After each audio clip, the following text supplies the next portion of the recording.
ধাওয়া পাল্টা ধাওয়া ও ইটপাটকেল নিক্ষেপ, আবারও রণক্ষেত্র রাজপথ। বৈষম্য বিরোধী ছাত্র আন্দোলনের কর্মসূচি রূপ নিল সংঘর্ষে।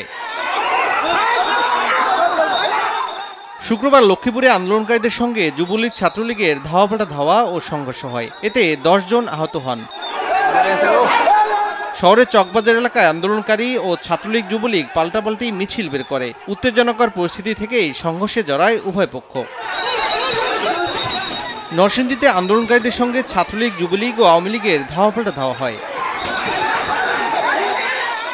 এর আগে বিভিন্ন কলেজের নারী আন্দোলনকারী ও শিক্ষকরা পৌর শহরের উপজেলা মোড় এলাকায় বিক্ষোভ করেন। আওয়ামী মহিলা লীগের নেত্রীরা কর্মসূচিতে বাধা দিলে তাদের সঙ্গে আন্দোলনকারীদের কয়েক দফা হাতাহাতি হয়।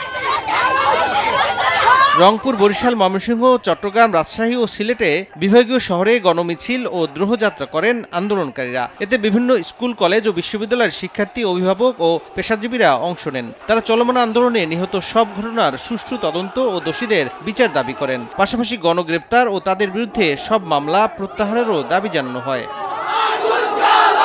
এছাড়া ফেনী, সিরাজগঞ্জ, ঝিনাইদহ, ভোলা, কিশোরগঞ্জ সহ বেশিরভাগ জেলায় গণমিছিল কর্মসূচি পালন করে আন্দোলনকারীরা। বৈষম্য বিরোধী ছাত্র আন্দোলনের 9 দফা বাস্তবায়ন না হওয়া পর্যন্ত আন্দোলন অব্যাহত রাখার ঘোষণা দেন তারা।